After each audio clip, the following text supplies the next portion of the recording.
ETF index mutual funds నేర్చుకుని stock మార్కెట్లో రాణించాలనుకుంటున్నారా? వెంటనే ఈ నెంబర్కి కాల్ చేయండి.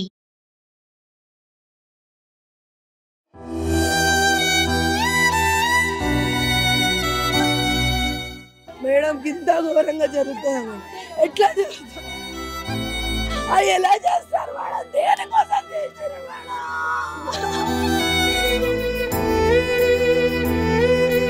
నా చిటి తల్లి, నా చిటి తల్లి, నా చిటి తల్లి.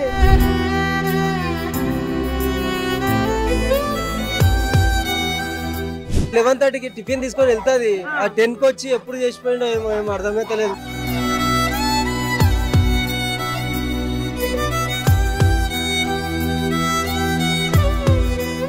ఈ మధ్యకాలంలో చాలా కిరాతకంగా చాలా మంది అంటే చిన్న చిన్న కక్షలు పెట్టుకొని మర్డర్లు చేయటం సర్వసాధారణమైపోయింది. ఇప్పుడు చూస్తే సంగీత నగర్ దయాలగూడలో ఈయన రేణుకా కృష్ణ, వీళ్ళిద్దరూ కృష్ణ ఏమో మెకానిక్, మోటార్ సైకిల్ మెకానిక్, రేణుకేమో ప్రైవేట్ హాస్పిటల్లో ల్యాబ్ టెక్నీషియన్. వీళ్ళకి సహస్ర అనే 12 ఏళ్ల కుమార్తె, అదేవిధంగా సాధ్వి అనే 7 ఏళ్ల అబ్బాయి ఇద్దరు ఉన్నారు. ఈ సహస్రనేమో దూరంగా స్కూల్లో వేశారు, ఈ సాధ్విక్నేమో పక్కన ఉన్న ప్రైవేట్ స్కూల్లో చదివిస్తున్నారు. సో వీళ్ళిద్దరూ కూడా అందరూ కూడా మామూలుగా ఇంట్లో రెగ్యులర్గా జరిగేది ఏమిటంటే సహస్ర వాళ్ళ తమ్ముడు సపరేట్గా స్కూల్కి వెళ్తారు. 9 గంటలకు అబ్బాయి ఏమో 8:30కి వెళ్ళిపోతుంది, అమ్మాయి కూడా 8:30కి వెళ్ళిపోతుంది. వాళ్ళను స్కూల్కి పంపించిన తర్వాత తల్లేమో హాస్పిటల్కి వెళ్తుంది, తండ్రేమో మెకానిక్ షాప్కి పోతాడు. అయితే వీళ్ళల్లో ఎవరైనా వచ్చేటప్పుడు ముందుగా బాక్స్ పెట్టకపోతే ఈ సాధ్విక్కి వీళ్ళెవరో ఒకరు తీసుకుపోయి వాళ్ళ నాయనో ఎవరో వచ్చి తీసుకుపోయి ఇస్తారు. సో ఆ రోజు హాలిడే, సోమవారం రోజు. అందువలన ఈ సహస్ర ఇంట్లోనే ఉంది. వాళ్ళమ్మ డబ్బా నేను ఇచ్చిపోతున్నా అంటే, లేదమ్మా నేను ఇచ్చిపోతాను బాబుకి తమ్ముడికి అని చెప్తే, ఆమె సరే నువ్వు ఇంట్లో ఉండి 11 గంటలకు అట్లా తాళం వేసి బాబుకు తమ్ముడికి డబ్బా ఇమ్మని చెప్పి వాళ్ళ తల్లి వెళ్ళిపోతుంది. ఈ అమ్మాయి ఇంట్లో ఉంది.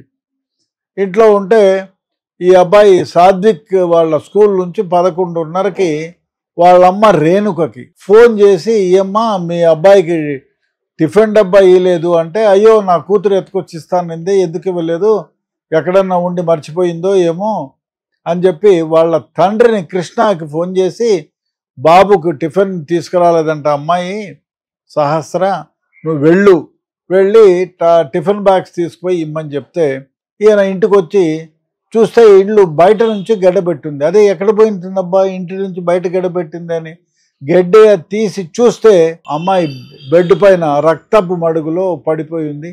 గొంతు కోసున్నారు, పొట్ట పైన ఛాతీ పైన 3 చోట్ల కత్తితో బలమైన పోట్లుగా ఉన్నాయి.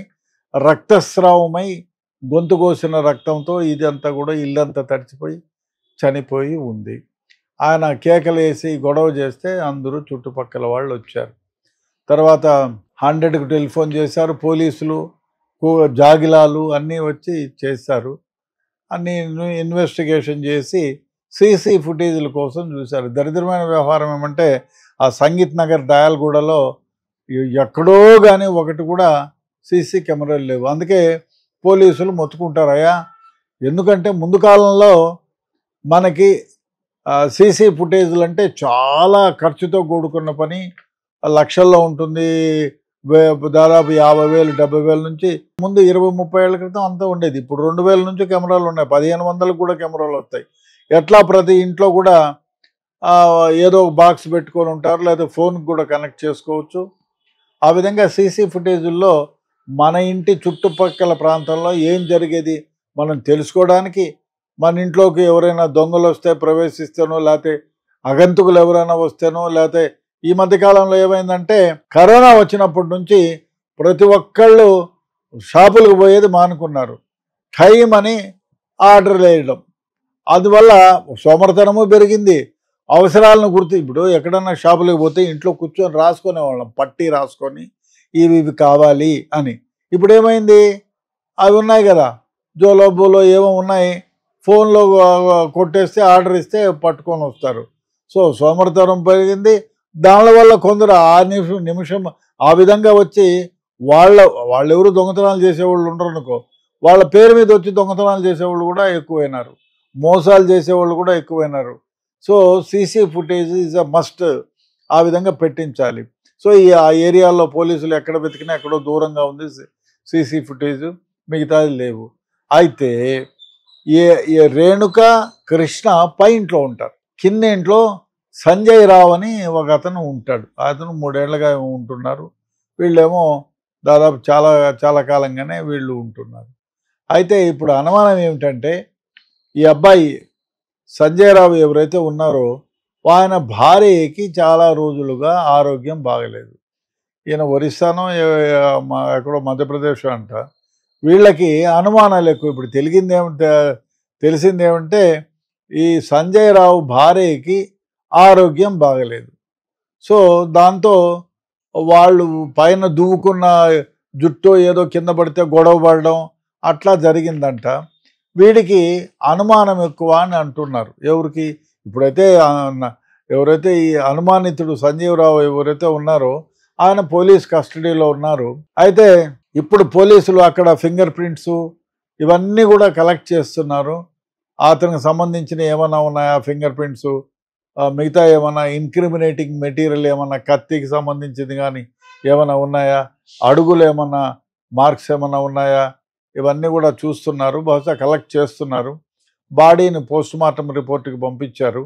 సో పోస్ట్ మార్టంలో ఓన్లీ పొడిచి చంపినారు కానీ ఆమె పైన ఎటువంటి అఘాయిత్యం జరగలేదనేది తెలుస్తూ ఉంది. అతి ముఖ్యంగా ఇప్పుడు ఈ సంజయ్ రావుని ఇంట్రాగేట్ చేస్తున్నారు. కొందరు చెప్పిన ప్రకారం ఏమంటే ఈ సంజీవరావు భార్య తరచూ అనారోగ్యం పాలవుతూ ఉంది, దానికి కారణం ఈ పై ఇంట్లో ఉండే వాళ్లే, ఈ కృష్ణ ఆయన భార్య రేణుక, వీళ్ళేదో బ్లాక్ మ్యాజికో వైట్ మ్యాజికో చేసినారు, అందువల్లే నా భార్య బాగలేకుండా పోతుంది అనేటువంటి కక్ష పెట్టుకున్నారనేది ఒక ఇది.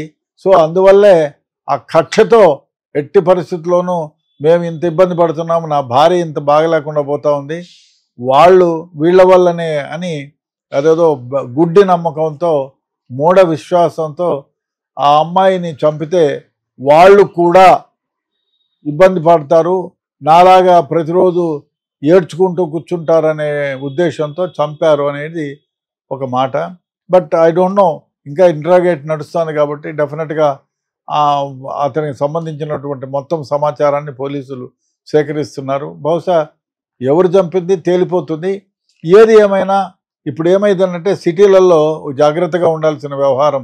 భార్య భర్త ఇద్దరు కూడా బయటికి ఉద్యోగానికి వెళ్ళిపోతారు, పిల్లల్ని కూడా స్కూల్కి పంపిస్తారు. ఒకవేళ పిల్లలు జనరల్గా బిఫోర్గా 3:30కు వదులుతారు స్కూళ్ళు, కొన్ని స్కూళ్ళు 4 గంటలకు వదులుతారు. సో పిల్లలకి తాళాలు ఇచ్చిపోతారు, లేకపోతే ఆ గూట్లోనో కిందనో ఎక్కడో పెడతారు. సో ఆ తాళం తీసుకొచ్చి పిల్లలు ఒంటరిగా ఉంటున్నారు.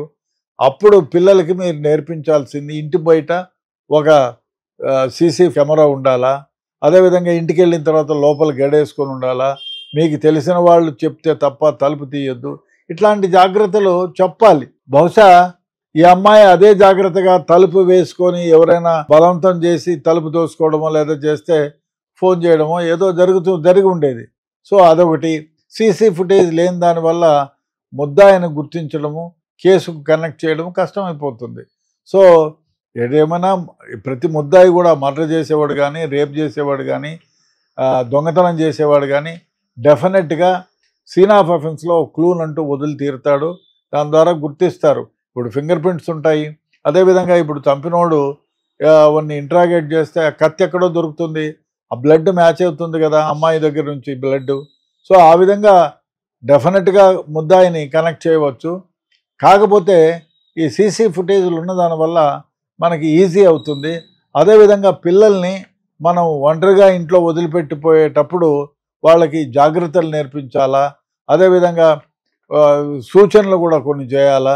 ఏదైనా ఎమర్జెన్సీ అయితే ఓ మామూలు 1000 రూపాయల ఫోను, ఇప్పుడు మధ్యకాలంలో 1000 రూపీస్కి చిన్న ఫోన్ ఉంటుంది, ఆ ఫోన్ ఇంట్లో సౌకర్యంగా ఉండేటట్టు పెడితే ఎవరైనా పొరపాటున ఇటువంటి దురుద్దేశంతో ఇంట్లోకి వచ్చేదానికి ప్రయత్నం చేస్తానో, ఏదో ఎవరో వచ్చినాడని ఒక చిన్న కాల్ చేయొచ్చు, సో దానివల్ల వాళ్ళు సేఫ్గా ఉంటారు.